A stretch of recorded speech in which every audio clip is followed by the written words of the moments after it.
now is they will continue with a group doing searches and grid searches, but they're going to go back now and re-interview everyone. They're going to start back at the beginning, and they're going to look in these re-interviews for inconsistencies or changes in stories. And I believe a change somehow has come just within the past couple of days, because you'll know they put out the request asking for the public in that neighborhood to look at their ring cameras and turn in anything they see, maybe check and see from the evening of Sunday around midnight until 6 o'clock Monday morning. Does your ring camera show Sebastian walking down the road? Does it show anything? Do you see anything?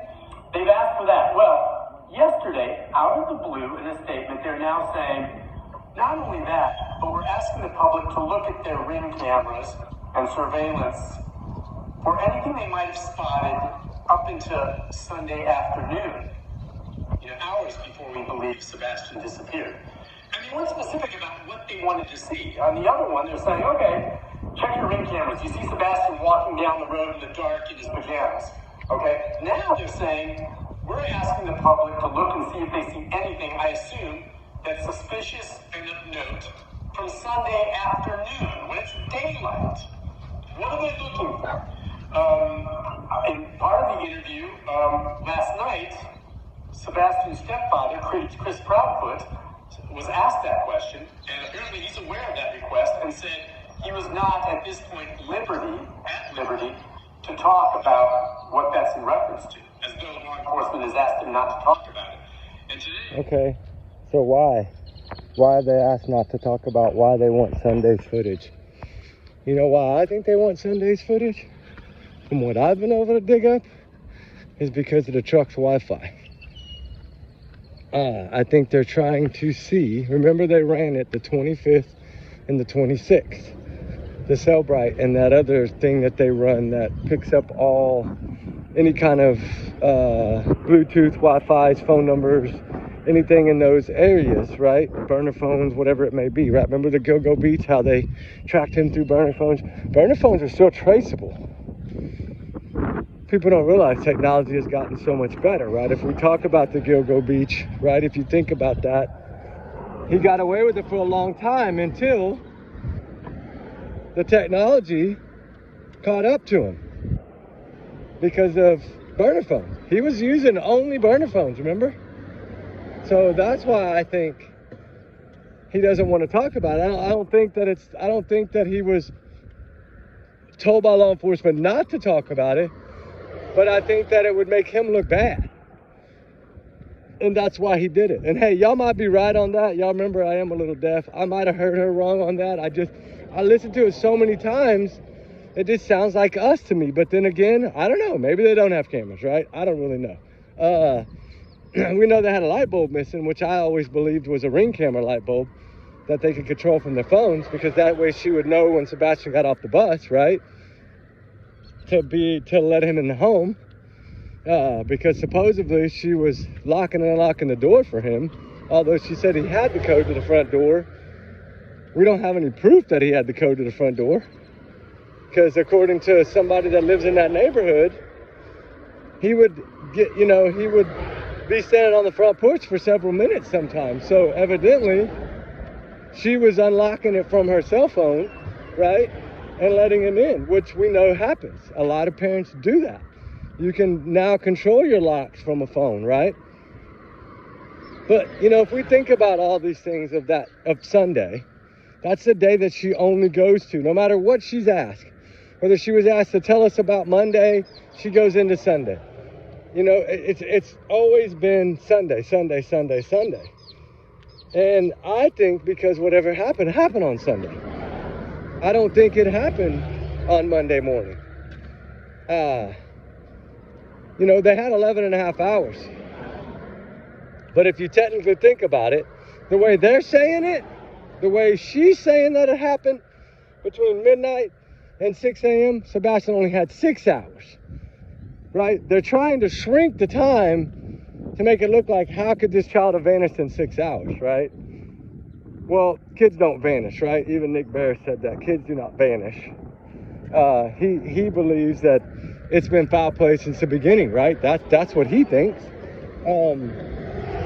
And yes, of course, he's going to put out only what his sources tell him, but he gets a lot of information from those people in that community, right? They respect him. They love Nick Barris, right? And at least he tells us, whether we want to hear what he says or not, or whether we get upset because he doesn't push hard enough. No, it's just the way he does things. And I get it. It's about facts, right? He doesn't want to put out something that's going to come back and turn around. And I think he's also tried to avoid the drama. But you never hear the Proudfoots or anyone going after Nick Barris. You never hear them going after anyone else other than creators, right? Which, I mean, that's their doings. But, you know, to tell them you want billboards down and to tell everybody not to call in tips and this, that, and the other, like, that is totally unacceptable. But we've known this. We've known the first interview they ever did. Him and Katie laughed how many times on that clip? Right? If we go back and count all the times they made those little dumb laughs they did, you know what I'm talking about? Like, that to me is uncalled for. But everything they've done is uncalled for. So, in my opinion, allegedly, right? These are all my thoughts and my opinions. Y'all know that. Y'all's comments, y'all's and y'all's know not to reflect the channel. We do our research together. We are a big part of it. But, you know, the thing is the more we dig, the more we try to find the truth. That's what we're looking for. But when we really step back and look at the overall picture, okay, everything that she's ever done and said to us has been about Sunday or Saturday, right? With the Costco's and all that stuff, right? She did let us know a lot of things about Sunday and Saturday. But why would she not talk about Monday, right? I think it's because she has nothing to say for Monday. Just like when she said, when I woke him up, he wasn't in bed. Well, when you woke him up, what do you mean? Did you wake him up? Did you not wake him up? You know, I mean, I don't know. We know that there's no way that she got him out of that house that morning, because it would have been caught on a camera somewhere, right? We know that she had to go by a store. She had to go by the school. There's cameras at the schools. You know, I don't know. I'm always wondering why she went to the school that early with nothing open. Why she didn't, you know, like Seth even says, the backpack, right? I've always said the backpack was, you know, not gone. Was his lunches packed? Was his snacks packed? Things of this nature. Was his stuff ready for school Monday morning, right? If you were going to run to the school, was his stuff already ready? I wonder what law enforcement saw, right? We have to, if we don't have any faith in them, then we have no faith at all. But the one thing I say is, you know, when Seth Rogers was asked the question about how he felt about law enforcement and their involvement and this, that, and the other, kind of about midway, around 5 months, 6 months in, what was the comment that he made on that live? He said, "My son's not home." Okay? He didn't say he didn't agree with what they were doing. He didn't say they weren't doing everything they could do. He just said, "My son's not home." Then if you look at the other side, what were they saying? Law enforcement's lined up down the road. They've done such an amazing job. Yeah, they've done an amazing job because they haven't found him. And they haven't busted you, right? And it's just a matter of how long is it going to go on? How long is this going to actually go on, right? Before we see something. We've learned over all this digging that law enforcement evidently, sorry about the wind, I hope y'all can hear me, evidently never believed them from the word jump, right?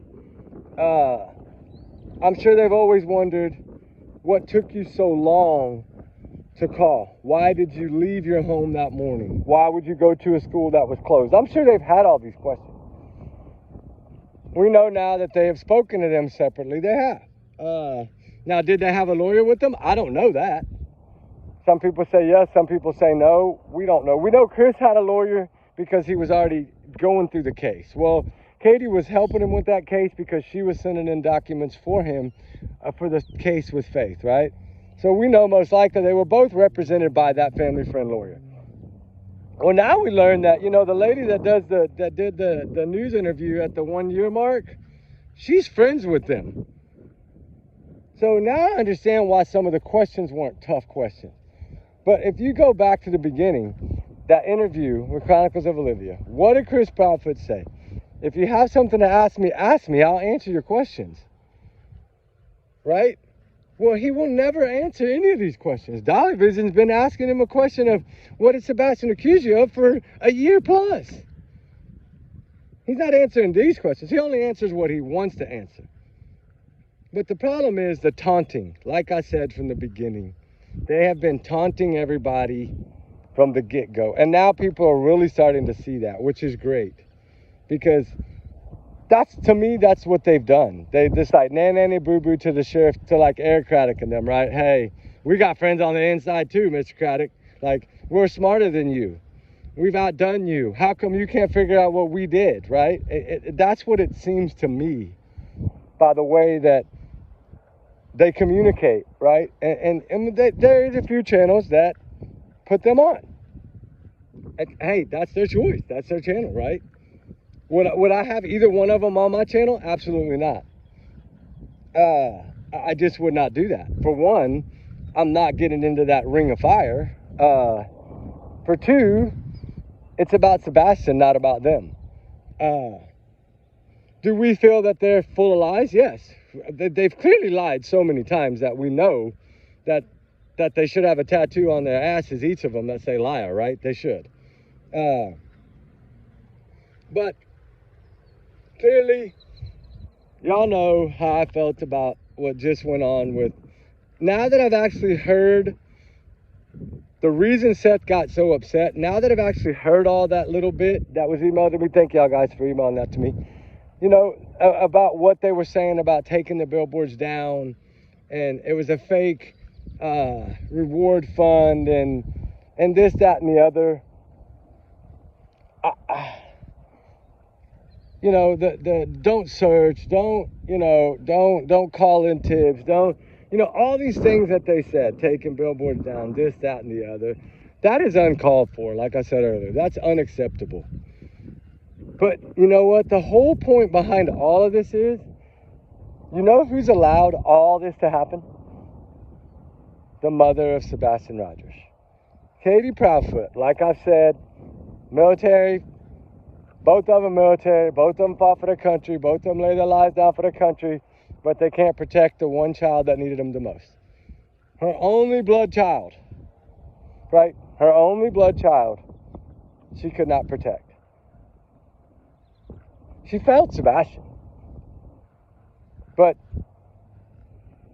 it's heartbreaking as it is that somehow, some way, they've gotten away with it this long, in my opinion. You know, there's still a 1% chance that he wanted off. Although, not one dog out of 18 plus picked up a scent. Not one camera picked up this child anywhere. It's just a matter of that Tinkerbell flashlight video, the no shoes, the flashlight.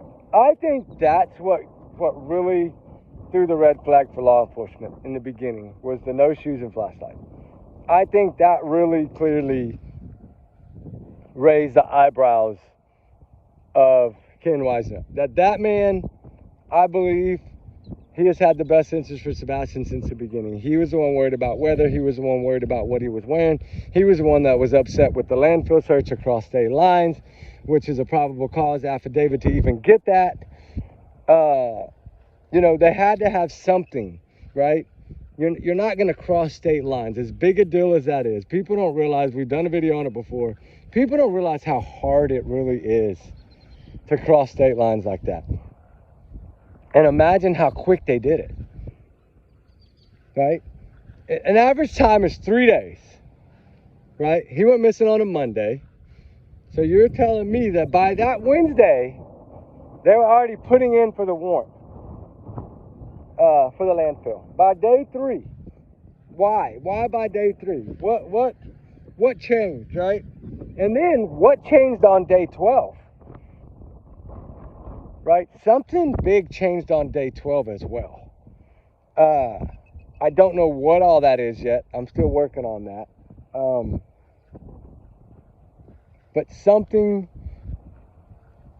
changed, and it was after the landfill search.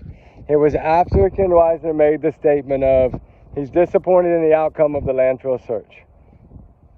I think partially they were under the assumption that he walked off in the beginning like they said, but I clearly don't think they were under the assumption of that at all. I think they were saying that just to keep everything calm, right? And to try to not start everything that started.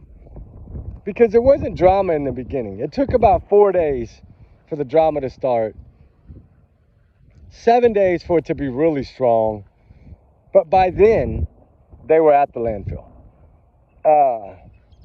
Across state lines. Like I said, that's almost like, that is one of the hardest warrants they could have ever got. And I'm still wondering what they put on that paperwork. Just like Jennifer Coffendocker said, just like the interview room, you know, all these retired homicide, FBI, cops, whatever, they all even made it clear how hard that is to do, right? And they've worked a lot of cases. And then the crazy thing about it too is that Jennifer Coffendocker had worked a case just like the Sebastian Rogers case, right before the Sebastian Rogers case. And it turned out that, lo and behold, one of the parents had passed the lie detector test, but was still guilty. Which we don't know if I don't think she passed. I don't think they've ever told her whether she passed or failed unless they told her a lie. But you know what? That to me is something that will come out, I'm guessing, court, whatever, right? I know now that there's a lot of, you know, the thing is that they went after Bullhorn Betty. I don't know that whole story, right? Because I didn't really know what went on. I heard bits and pieces. Do I feel that anybody should be silenced? Heavens no. I think we're all entitled to free speech. That's what I always tell y'all. That's why I don't talk about it. We should all be entitled to our free speech. As long as we're positive and trying to spread awareness for what we are doing, there's no need to be silenced. And for them to do that to a creator, right, that was boots on the ground. You know, I don't know the whole story. I don't know if whatever was speculated out there, correct, not correct, whatever, right? I don't know that. I know that Betty has had a channel for a long time, right? Or Bullhorn Betty, has had a channel for a long time. She's covered a lot of cases. She's seen a lot of cases, right? She's seen a lot of cases get solved, I'm sure, in her time. And so do I think anyone should be silenced? The answer is no. Do I see that as a way for Chris and Katie to maybe try to silence some of these other creators, right? Because evidently now he's going out. God, that wind is like 80 miles an hour, guys. If I move, look, y'all can't hear me. It's solid wind. Holy moly, it's like hurricane force. I did not know it was going to do this. Every time I go to make a video, it gets windy. It's been calm for 30 minutes, right? But you know, the thing is to me is that if you're trying to go after different creators because they don't agree, not everybody's going to agree with everybody, right? There's always going to be some on one side or some on the other side, which I hate that even people say sides, but y'all get what I'm saying, right? To me, it's about guilty or innocent. It's about telling the truth or lying. It's about being real or being fake. That's what it's about. And when stories don't add up, just like the Kanachi case, how hard did we come down on Joshua Reeby for his changing of stories? Well, in a short period of time, everybody was on his case about his story's not adding up. His story's not adding up. His story's not adding up. It's the same in this case. Katie Proudfoot has changed her story how many times? My God, she finally wrote a book a year later on Missing in America. Not all those words can be used against her in the court of law. Everything they have said, right? I've spoken to a few people with inside the enforcement in those areas, and I know that there's been few people out here that send in every clip from every show for everything that Chris Proudfoot says or Katie Proudfoot says. Law enforcement has it all. And not only that, they're going above that. It's getting sent to the FBI as well. So all the changing in stories, they already have all this. Right now it's just a matter of when is the ball going to drop, right? When are we going to get some answers, right? When are we going to get an actual update? Because if you go back and realize, one thing that always made me realize law enforcement pays attention to every single thing that goes on. Don't think they don't. The reason I say this is because if y'all go back to the 14th day of this child missing, when Nick Bears broke the video that they didn't want us to see. Remember, he titled it that. The flashlights, the Tinkerbell, whatever we call it. I call it Tinkerbell. But remember, he dropped that video on that day. Within less than 24 hours, Eric Craddock made a statement. Hey, be careful. Don't judge don't get too into these videos, surveillance. Please don't be sharing them online. Please don't be speculating on them because you might not have it as an entire or watch it to the full length. You might not know everything about the video. Why? Why did they jump on that quickly? That's the quickest they jumped on anything. The green hoodie came out later. Yeah, they debunked that. But I'm saying that video, that particular video that we all think is the number one thing in this case. You're not going to tell. I feel that way. I'm not going to change my thought on that. That video, to me, holds the key. It is the key. It's the key to this puzzle. It's the last piece to this puzzle. And I'm sure they're frustrated as heck. We know they're frustrated as heck that it got out. We know that. They've all told us that, pretty much. They told us that within less than 12 hours of it coming out. That Craddock got on and gave a statement about that video. Like, he did not want that out. I don't even think they had showed that to the parents. I don't know. I would like Seth to answer that question. I know the other two aren't going to answer that question, but I would like Seth to answer that question. If anybody, can find that out, I would like to know if that particular video that Nick Bears posted of the flashlights, did Seth Rogers get to see that clip at law enforcement? I would like to know that, because I can almost say probably not. And if that is the case, then that proves my point, that this video was so important that they did not want it to get out at all. But that's the difference. See, a lot of people trust Nick Bears, and evidently, when law enforcement takes something, they should have either, one, told that homeowner right away, do not share this, or maybe they did and it got shared anyway on accident. I don't know that. We know whenever he did that Facebook Live on the 13th day, he told us about the video but didn't air it yet. Nick Bears told us. He said, I got some video stuff I want to share with y'all tomorrow. I think he was waiting to make sure that he was, going to be able to either, one, show it or get it. Because he said he was working on it. So that means he was working with that neighbor that had that camera. And he told us the day before he released it. I don't know if a lot of people caught that, but Nick Bears, you can go look on his Facebook Live, the one we played a clip from earlier, he clearly told us that he had something coming the next day. Or that night, one or the other. I got to go back and listen again. But he was getting ready to release it. He already had it. And we know he didn't retain it from law enforcement because he put in the title the one they didn't want us to see. So what I think happened, the reason he titled that video that, is because maybe he retrieved it and then he reached out to someone within, maybe the DA or somebody that he's friends with, and said, hey, can I share this clip and it be okay? Maybe he was told, hey, they don't want that out there. But, you know, news can do whatever they want, right? That's journalism. And that's why I think he titled it the video they didn't want us to see. And I think I've always said that's, to me, that's the number one in this case. So with that said, I'm going to get out of this wind. I got to go back in here and get Ruby. I had to bring Ruby in to get her rabies shot, her updated rabies shot or whatever. I had to bring her, so I'm just standing out here waiting on her right now to get done in there. And then I got to go in and get her. But anyway, y'all guys be good, be safe. We love y'all guys. We'll talk soon. Remember, allegedly, these are just my opinions, my thoughts, my theories. Oh, gosh, I can get out of this wind. Just my opinions, right? My thoughts, guys, allegedly. Y'all's comments, y'all know are y'all's and y'all's alone.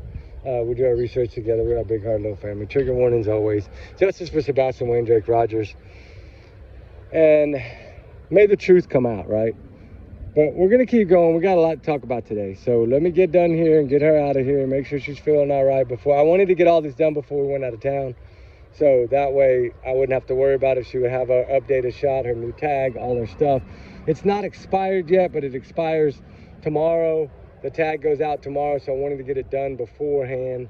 And I you know, been working so many days, I didn't even see the little card in the mail that came last week, so I was able to see it, and luckily I could get in.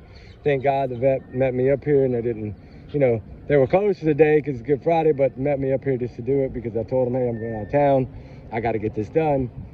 And they know Ruby is, you know, like my third child, basically. So anyway, guys, y'all be good, be safe. We love y'all guys. Justice for Sebastian Rogers. Coming soon, I hope. All right, guys, talk soon. We love y'all guys. Bye.